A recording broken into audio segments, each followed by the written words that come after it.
Hi. There are 3.3 million Muslims in the United States, and I'm one of them. You've mentioned working with Muslim nations, but with Islamophobia on the rise, how will you help people like me deal with the consequences of being labeled as a threat to the country after the election is over? Mr. Trump, you're first. Well, you're right about Islamophobia, and that's a shame. But one thing we have to do is we have to make sure that, because there is a problem. I mean, whether we like it or not, and we can be very politically correct, but whether we like it or not, there is a problem.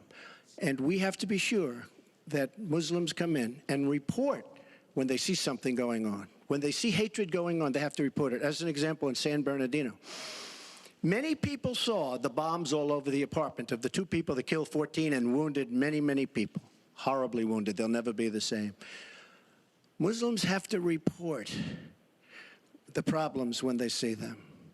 And, you know, there's always a reason for everything.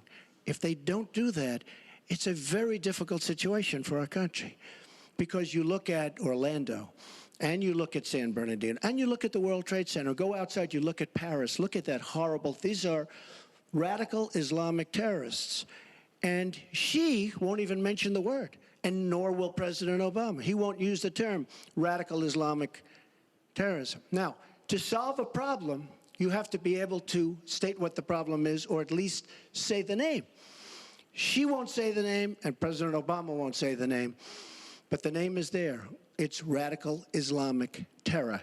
And before you solve it, you have to say the name. Secretary Clinton.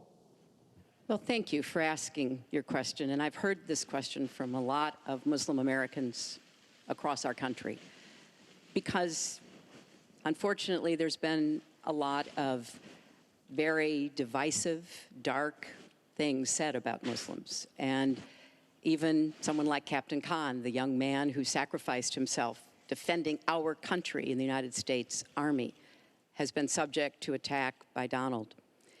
I want to say just a couple of things. First, we've had Muslims in America since George Washington.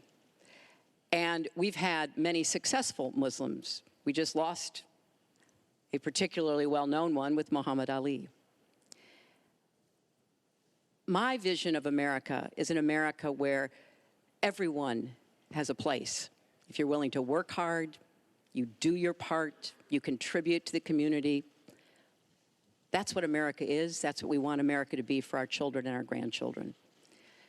It's also very short-sighted and even dangerous to be engaging in the kind of demagogic rhetoric that Donald has about Muslims.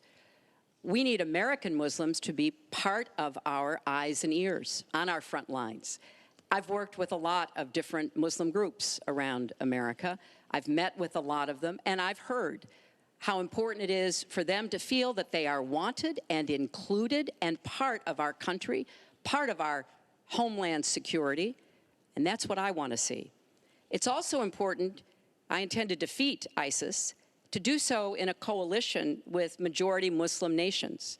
Right now, a lot of those nations are hearing what Donald says and wondering, why should we cooperate with the Americans? And this is a gift to ISIS and the terrorists, violent jihadist terrorists. We are not at war with Islam. And it is a mistake, and it plays into the hands of the terrorists to act as though we are. So I want a country where citizens like you and your family are just as welcome as anyone else. Thank you, Secretary Clinton.